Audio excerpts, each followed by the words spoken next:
Hey guys, this is Abhinav this side. What's up? So, in the last introductory video, we talked mostly about how does a central banking system work in relation to the local banks and various end consumer of banking services. I left off telling you that blockchain is different from that arrangement in one significant aspect, which is the decentralized ledger.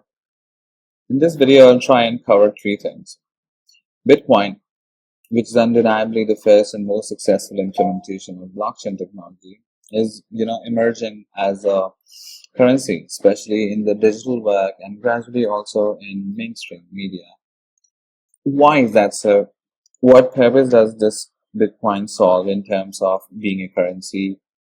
And then we will go into the depth of we'll basically take a Bitcoin transaction and we will see the Bitcoin transaction end to end throughout its life cycle. Finally, then I'll tell you if you want to buy some bitcoins, especially in India, how can you buy some bitcoins? All right, so let's get started. In order to think why Bitcoin has become what it is, I think we need to ask a very fundamental question: that what is money? What purpose does money serve? We will use the characters from our previous examples, that is Bob and Alice. The money needs to serve as a store of value, that is savings, and also as an exchange of value, that is transactions. Now, in order to facilitate our socioeconomic structures. Let's say, for example, in exchange for some service which Bob had done for Alice, Alice wants to pay Bob using some bits of paper. Now, most definitely, Bob will not accept this as payment because anybody can at any time produce lots of bits of papers. Bits of paper is not at all rare. They don't require any effort to produce. Plus, if Bob accepts the bits of paper as payment, will most definitely not be accepted by anybody else, as an exchange of value or as a store of value. Let's say Alice decides to use gold as exchange of value and as a method of payment to Bob. There would be a high chance that Bob would accept gold as, as a method of payment, because gold is a rare commodity. It takes a lot of cost. It takes a lot of effort to produce gold, which these miners do, right? And then gold has a high chance of being accepted by the community as an exchange of value. Although there might be several economical factors governing what money is, from the discussion which we have had till now, there are two important factors for that. The first one, that it has to be, to be something. So in order for something to be, let's put it this way. In order for something to be acceptable as money, it has to be difficult to produce. Otherwise, people would not accept it. Otherwise, people would not have any incentive to earn it, right? Now, also, for example, why would you accept a payment of your salary, let's say, in terms of bits of paper with my photo on it? You wouldn't, right? So that is the first factor, difficulty introduction. The second one is usage or acceptability by the community. Now, of course, it has to be accepted by the wider community.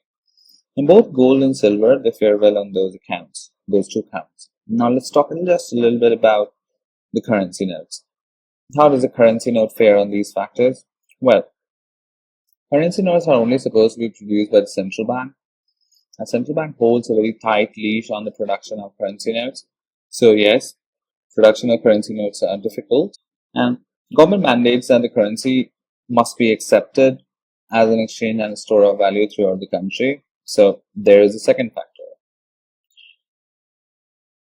Now, when Bitcoin was produced, it became well known, especially among the developer community, because it was fundamentally different than any other technology out there. The community, they started accepting Bitcoins in return of some work which they have done. For example, website creation. Now, both of these factors, they started to make the factors which I talked to you about in terms of what money is, difficulty to produce and acceptance by wider community. So both of these factors, they started to make sense. They started to make their effort felt across Bitcoin gradually, because first off, Bitcoin is very difficult to produce. I'll tell you about that a bit later. And by these developer community and the developer in the developer network who are using Bitcoins, they are accepting, or they were accepting Bitcoins rather, right? So Bitcoin also started checking out in both these factors. Bitcoin started to become mainstream. And in fact, last I heard that I think Japan allowed Bitcoin way, I think back in April, as a method of payment. And so there's this electronic retail company in Japan, and they have also started accepting Bitcoin across their 26,000 stores. So yeah, Bitcoin is mainstream nowadays. Now that we have talked briefly about the socioeconomic parameters related to Bitcoin, we will take one Bitcoin transaction and we will see it through its life cycle.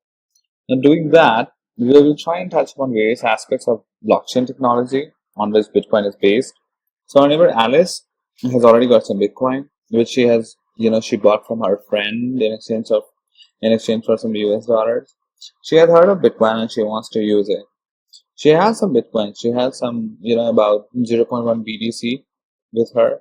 BTC is for Bitcoin. It's a symbol of Bitcoin currency, as we have USD as a symbol of US dollars and INR as a symbol of Indian rupee, right?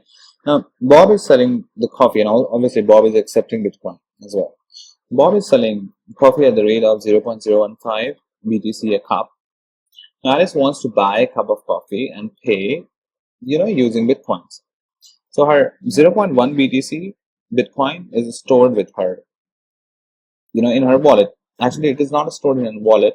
Basically the wallet, it's an application. And actually it is used for authenticating your transactions. Alright, it's as simple as that. Wallet has certain keys which is used for authenticating your transactions. Your transactions, they are not stored within your wallet. They are stored on blockchain. Whenever you want to pay for something, you will use your keys, which will be stored in your wallet applications. Let's now talk about what keys are, and what do they do in your wallet application. All right. Now, whenever you start off with some Bitcoins, you will end up using a wallet application, which will basically have Bitcoin key pair. Now, key pair means a set of complementary keys. One side of which will be a private key, another side of which will be a public key. For example, you can consider your public key to be your house address. So whenever you want somebody to come over to your house, you will give them your house address. But then they will need to have the key to enter your house. Without the key, they cannot. The purpose of this key, from this house example, is the same purpose which is solved by private address. In the background, private addresses are chosen randomly, and public addresses or public keys and Bitcoin addresses, both, they are derived from your private key. The Bitcoin address is something which you give to other people, if you want to receive Bitcoins from them. So in order to have this transaction between Alice and Bob, Bob must have given his Bitcoin address to Alice so that Alice can send 0.015 Bitcoins to Bob. Now, one thing to note here is it is very easy to produce public key and Bitcoin address from a given private key, but it is almost computationally impossible to produce a private key by using either the Bitcoin address or the public key. For example, you just look at the equation which is given at the bottom. If I ask you the value of y and I give you the value of x as 1 or anything else, it is very easy for you to come up with an answer. But let's say if I say that y is equals 56231, and if I ask you the value of x, it definitely will be computationally much more difficult to get the value of x from y, right? Now, the equation which is used for private to public Bitcoin creation is obviously next to impossible to do the reverse calculation with. That is why these set of equations, they are used in Bitcoins. These equations are elliptic curve. Okay, so anyway, the point is, even if your Bitcoin address is out there in public and it was derived using your private key, nobody can deduce your private key. That also means that private key is supposed to be secret and you can never share your private key. It's just like your bank's password, right? Okay, so Alice wants to produce a transaction of 0.015 BTC for Bob to receive this amount. Here comes encryption, which serves as the immensely secure way Bitcoin transaction is processed.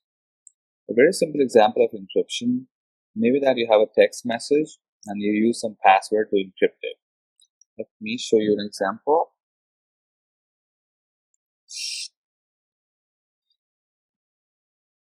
Yep, here we are. So let's choose a password, ABCDE, ABCDE. Let's enter a message. Hey, what's up, logs? Let's input that. So this is basically the encrypted message which we are receiving. Let us just draw it. Now, excuse me. So if you want to send this message to somebody and you don't want other people to understand what this message means, you can simply send this message and you can call this person up, tell him what the password is, and he can use the password to decrypt it. Right? Let's try and decrypt it. So this is our encrypted message. Okay, great. We already have password enter and you decrypt. Hey, what's up, logs? Little more useful type of encryption in the context of Bitcoin is the public key and private key, which we have already talked briefly about. Both Bob and Alice would have key pairs. Both will have a public key and a private key. Alice, in order to send Bitcoins to Bob, will use Bob's public key to encrypt this transaction. Yeah. So this message is frankly, just a message to pay 0.015 BTC. Now only Bob, by using his private key, can decrypt this. Take it from the context of the house and house key example, and it would be a breeze to understand. Now, but the question is, how would Bob know that the message or the transaction is from Alice? Hence, what a better way can be is Alice first encrypts this transaction using her own private key, and then she encrypts it using Bob's public key.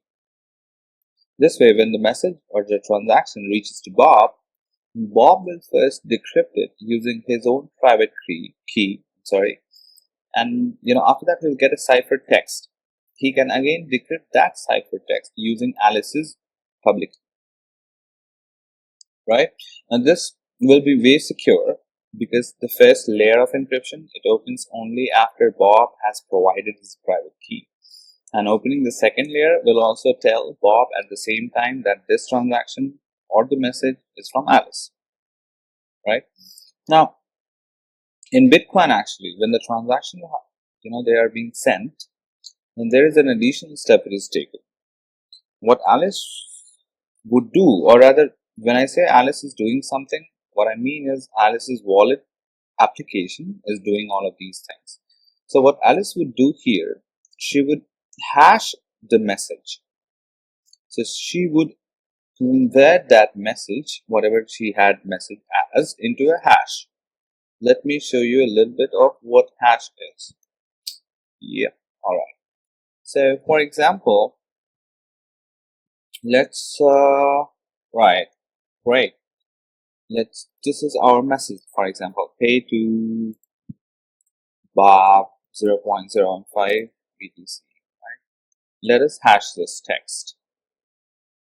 Now, this is basically our hash.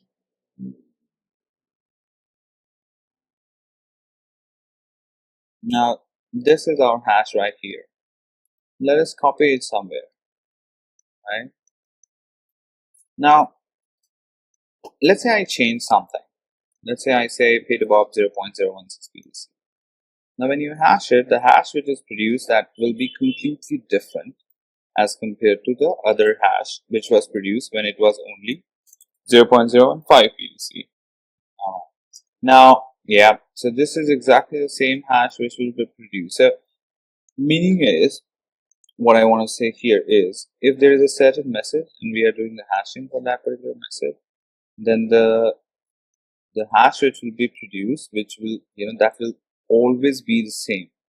If there is one single change or any small change in the message, the actual message, the hash which will be produced will be completely different. Alright.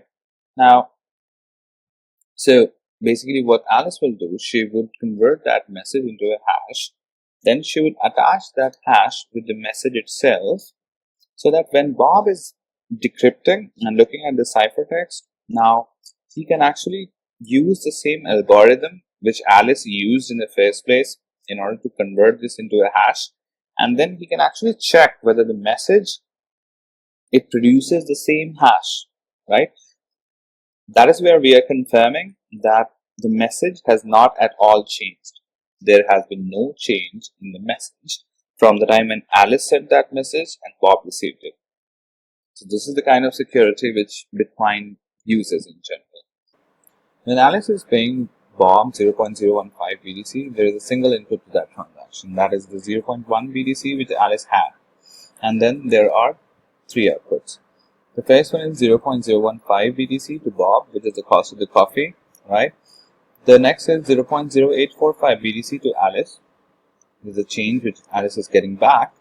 And the third is this very small amount, which is the miner's fee. We will come to the miner's fee. We'll talk about mining a bit later. Now, this little fees, it's not mandatory, but it is good to provide incentive to the miner to actually validate the transaction. We will talk about all of these things a bit later. Now, this particular transaction will have a transaction ID, and then it will be ready to be included in a block here. Now, in fact, let's do one thing. So there are these websites which are actually blockchain explorers. So these transactions, they are available for anybody to see. So anybody can have a look at these transactions on these blockchain explorers. So what I'll do is I'll actually, let you see the transaction on the blockchain itself. So, and these examples, they have been taken from a really good book, an amazing book by Andrea, I suppose. Yeah, the name of the book is Mastering Bitcoin. Yeah, I think that's correct. All right, let me open that for you. So we have, right, so this is your website for Bitcoin exploring, Bitcoin info, right? Let's come here. What we will do is we will simply copy this transaction. All right. Right, and then we have a search here. Yes, we do. Okay, we search it, and then we look at the transaction. Now, all right, let's look at it. I'm sorry. All right, let's look at it. So, what we have here is, let me adjust my screen a bit. Yeah, so what we have here is the transaction, this particular transaction, and it is actually an existing transaction. Here you see this is a this is a Bitcoin address, Alice's Bitcoin address, and this is your Bob's Bitcoin address. So Alice has sent over some Bitcoins to Bob, and this is again Alice's Bitcoin address, and she has received this much amount of change, right, from Bob. When she has done the transaction, she has received some change back, and whatever is the amount is remaining, which we can see here. This is the total input, that is 0.1 BTC, which Alice had originally, and the next one is the total output, that is 0.0995, which is 0.015 and 0.0845, 0.0995, and whatever is remaining, that is 0.0005. I'm sorry, that is a fees. That is a fee which is charged by the miner to do the validation of the transaction, right? Let's look at this address, right? Now, yeah, so this is actually a Bitcoin address, and obviously you cannot. This is Alice's Bitcoin address, and obviously you cannot see the private key, right? Now there are various transactions. So Alice, apparently she has done like 10 transactions. Yeah, so there are a lot of transactions which are included here. You can see, this one, the first one. This is, it's a one-to-one transaction. Yeah, this is fine. Let's go to that transaction, which is our transaction, and this is, suppose it is our transaction. Yeah, this is our transaction. Yeah, so in a way, this whole thing is pseudo-anonymous. Like, you cannot actually pinpoint who was the originator of this transaction, but you can see all the transactions. Okay. So as I said, the transaction, it will have valid ID and it will be ready to be included in a block. The blocks are set of transactions, which are bunched together and they're verified at the same time, by the people in blockchain who are known as miners. So the transaction which originated with Alice is gradually propagated across the Bitcoin network, and all those folks who are involved in Bitcoin mining, they try and validate this particular block of transaction, by solving a very computationally very difficult puzzle or problem, which is also known as proof of work.